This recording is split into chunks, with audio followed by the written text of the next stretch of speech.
Olá, hoje eu quero conversar com vocês algo da minha experiência na psicologia hospitalar. Quando eu iniciei meus trabalhos nesse tipo de instituição, eu estava como psicóloga voluntária da Residência Geral Comunitária aqui do Hospital das Clínicas em Vitória, Espírito Santo, como eu contei para vocês no vídeo anterior. Então, além de estar dentro da unidade de saúde que cuidava dessa residência, eu também fui estendendo meus trabalhos, meus atendimentos para dentro do Hospital das Clínicas.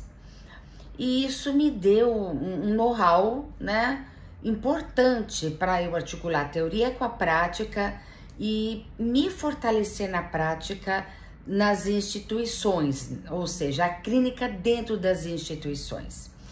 Então, baseado nessa experiência, é que também eu fiquei sabendo e consegui ingressar em 2 hospitais em sequência, onde eu fui trabalhar com a equipe de cirurgia cardíaca. Então, eu tive uma experiência mais voltada de uma forma específica para o preparo psicológico, o acompanhamento pré e pós-operatório dos pacientes em cirurgia cardíaca.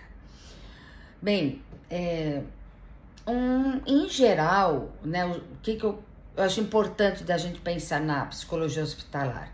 Hoje, o psicólogo, ele já está mais comum, vamos colocar assim, ele é mais frequente dentro das instituições hospitalares, mas lá, pelos seus idos de 85, entre 85 e 90, foi essa experiência, não era tão frequente assim, vamos dizer assim, foram entradas e bandeiras que a psicologia foi adentrando e ganhando seu espaço. Então, a princípio, o psicólogo, ele necessita de alguns contextos, de uma sala de atendimento, algumas coisas especiais para você poder trabalhar com crianças no hospital, que em geral as instituições não estavam preparadas para abrigar esse tipo de trabalho. E eu fui adaptando, construindo, abrindo os espaços e criando os serviços, os tipos de atendimento. Como é que eu fiz isso? Principalmente sempre conversando bastante com a equipe, e os médicos e os enfermeiros, especialmente a equipe da UTI.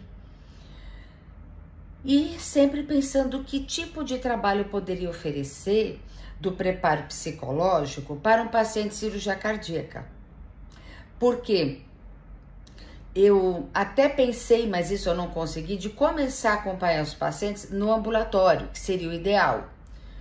Então, quando eu me deparava com o paciente para realizar esse tipo de intervenção, que a intervenção ela acontece nos processos psicoterapêuticos, mas é possível fazer intervenções psicoterapêuticas, que é diferente de um processo global e ampliado do processo psicoterapêutico em si. E era a primeira coisa que eu me debruçava em desenvolver, em construir nesta nova experiência, que era o seguinte: eu não vou fazer uma psicoterapia, o paciente não ingressa num hospital para fazer isso, mas o que de psicoterapêutico eu posso proporcionar para ele? Bem, onde que eu recorri das minhas experiências, dos meus estudos, já da formação em psicodrama, que eu já tinha começado, já ao longo da minha graduação, quando eu tive experiência já de conhecer, no primeiro ano da faculdade, que eu contei no vídeo 2, e eu pensei o seguinte: bom, esta pessoa está aqui para esta determinada ação. Então, primeiro, eu abri uma escuta e geralmente eu vi o paciente uma vez apenas antes da cirurgia. Com sorte, eu via 2. Então, eu franqueava a palavra para ele, para trabalhar suas expectativas, suas fantasias, como que ele imaginava que era a cirurgia. E creiam, eu ouvia toda sorte de fantasias quanto, né, a respeito de como era uma cirurgia. Então, como que ele achava, como que ele iria acordar, como que era a CTI, combinava com a equipe sempre que o paciente, se quisesse, podia visitar o CTI, escolhia uma boa hora para fazer isso.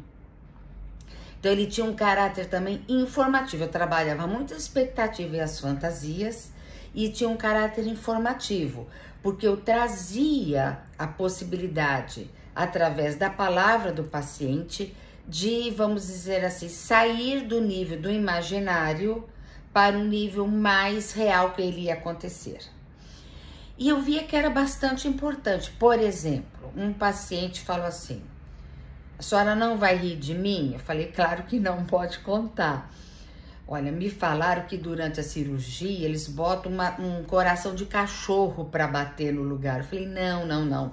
São equipamentos que vão fazer todo esse papel para você, tá? Fique tranquilo, não é assim. E ele acabou rindo. Eu falei, ué, você falou que não era para eu rir, é você que estava rindo? E eu levava o paciente para aqueles que queriam, sempre combinando com a equipe, porque veja, o trabalho do psicólogo, ele não é isolado, ele está dentro de um contexto e tem que trabalhar com várias parcerias e pares nesse ambiente interdisciplinar. Eu apresentava o CTI, apresentava a enfermeira-chefe, eu falei, ela que vai estar ao seu lado, tá?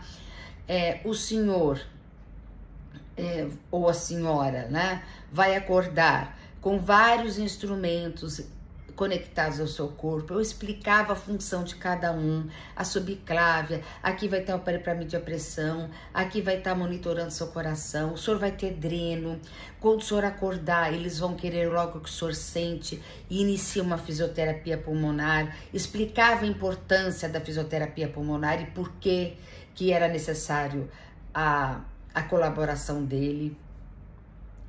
E eu preparava isto nesse ambiente. Então, veja que tudo isso que estará acontecendo com você estará ligado ao seu corpo. Não é gravidade, é o necessário e o comum para todos os pacientes. Porque se o paciente vai para uma cirurgia, não sabe como ele vai acordar, vê, tem tubo, tem aqui, tem subclave aqui, ele pensa aqui, o que aconteceu comigo? Né? E eu trabalhei na época em que as cirurgias eram de peito aberto, a maioria delas agora não é. Então, assim, o corpo acordava também cortado, com hematomas, dolorido. Então, o corpo agora ele teria uma cicatriz. Então, ele também precisava estar preparado para acordar com esse corpo, com essa nova marca. Então, todas essas expectativas e fantasias eu procurava trazer para esse um atendimento que era bastante prolongado, né? Como eu contei, era na maioria uma vez só, mas ele era bastante extenso. E o retorno que eu tinha das equipes da UTI é que às vezes o paciente internava, eu não via, ou ele internava de tarde, já operava de manhã, ou tinha uma emergência que era muito diferente. Quando o paciente passava, né, pelo atendimento psicológico, e o que me deixou muito feliz, eu vi que estava indo no caminho certo. Teoricamente, o que eu recorri? Da formação do psicodrama, que o psicodrama ele tem uma teoria, chama a teoria dos papéis. E o que eu pensei? Bom, ele tem um papel agora de paciente. Já tem vários papéis na vida, mas naquele momento, o papel protagonista era de paciente suportar uma cirurgia e ter uma boa recuperação. Então, eu recorri ao trabalho, ao aquecimento, ao preparo. Realmente, o psicodrama me deu subsídios teóricos bastante interessantes, né? Porque o psicodrama fala no aquecimento para o papel. Então, eu procurava proporcionar uma intervenção terapêutica no papel de paciente para aquecê-lo para esse papel através do caráter informativo e do caráter do trabalho né, da elaboração das fantasias, trazendo a um nível mais real e mais simbólico. Bem, esse trabalho depois eu escrevi um artigo que eu apresentei no Congresso de Psicodrama no Rio de Janeiro em 1990. E durante a apresentação, uma das pessoas que me ouviu, né, que frequentou a minha exposição, foi um terapeuta bastante conhecido de psicoterapia breve. E ele me disse que, Eneida, você não considera que isso foi uma psicoterapia breve? Eu falei, não, porque eu achava que era menor ainda do que se propunha uma psicoterapia breve, mas não em menor importância, porque a psicoterapia breve, ela tem um tempo maior, tá? Ele tem outras etapas, e ali era tudo encurtado e concentrado. Outra coisa que eu fazia eram os grupos operativos, na sala de enfermaria mesmo, no corredor da enfermaria. Como eu disse, assim, as instituições, pelo menos, não previam um espaço diferenciado, privilegiado para o psicólogo. Então eu tinha que improvisar, eu tinha que ser espontânea e criar aqueles papéis. Então eu procurava ficar num ambiente o mais separado possível, onde tinham pacientes que eram atendidos nos grupos operativos. Como foi a experiência que eu me utilizei com os pacientes mastectomizadas, pacientes grávidas, pacientes de tratamento de hipertensão, que me deu esse subsídio e essa experiência para que eu adaptasse nesse momento. Nesses grupos compareciam tantos pacientes que iriam fazer a cirurgia quanto os que fizeram. E era uma troca de experiência legal e mostrava ao paciente, olha depois, olha como pode dar certo, olha como é bacana. Eu me lembro também de 2 fatos que eu gostaria de contar para vocês. Teve uma vez que eu fui visitar uma paciente no pós-operatório, ela estava num quarto, ela não estava em enfermaria. E eu cheguei lá, ela estava irritada, aborrecida, brigando com o marido, brava e tal. Eu falei, oi, desculpe, mas, né, eu vim fazer seu atendimento e tal. Não quero, não sei o quê. E o marido assim, não, ela tá muito nervosa, ela tá com muita dor, a dor não passa. Sabe o que eu fiz? Falei assim, você tem toda a razão. Claro, mexeram no seu corpo, cortaram, deram ponto, você teve que passar por um CTI, recuperar, tá fazendo cirurgia, seu corpo tá cheio de hematoma, tá doendo. Você tem toda a razão de estar assim. Só tem uma coisa, seu coração está melhor do que estava antes. 1 minuto e meio deve ter falado, tá? Qualquer coisa que você queira depois conversar comigo, me chama que eu te ouço. Agora você não tá querendo, realmente não é um bom momento. Então eu respeitei o momento, mas eu não deixei de fazer uma mini intervenção. Mas, como Freud disse, as palavras são tão cortantes quanto um bisturi. Então eu cortei aquela crise de irritação, mas também reconheci o lugar legítimo dela poder estar protestando por tudo que ela passou. Passou um tempinho, umas horas, eu ainda estava, né, na jornada daquele dia, o marido dessa paciente foi até a mim. E ele falou assim, eu vim aqui te agradecer. Eu falei, ué, o que eu fiz, né? Depois que você conversou, falou com a minha esposa, ela tá muito melhor. Ela se acalmou e deu certo. Então vejam de que um acompanhamento, uma intervenção dentro de um ambiente hospitalar, às vezes ele não segue todos os procedimentos, padrões, né, de um processo terapêutico na sua sala, com as melhores condições. A gente tem que lidar com o que tem, com os instrumentos que tem, com a hora que tem. Teve um outro paciente também que eu não me esqueço disso. Ele já era um paciente de enfermaria, ficavam 2 pacientes em cada quarto. E esse era um paciente que ia fazer a 3ª cirurgia de coração. Claro que ele estava mais desanimado, muito irritado. E eu fui conversando com ele. E o outro paciente que já tinha passado no tratamento clínico, estava ouvindo, conversava junto, né? E eu tentando, né, encorajá-lo, mas respeitá-lo, porque ele tinha vontade de não fazer. Daí eu disse assim, se não fizer, o que pode acontecer? E se fizer, o que pode acontecer? Esse paciente, ele não estava passando bem, então ele passou um tempo, assim, maior internado, então eu pude vê-lo mais vezes. Só que teve uma hora que ele não quis mais. Eu entrava no quarto, ele se cobria todo, né, até a cabeça, fingia que estava dormindo, daí eu me reportava o colega dele, falei, seu colega, como que está? Ah, Eneida, ele ria, né, porque ele queria me dizer, ele tá fingindo que tá dormindo, eu falei, tá bom.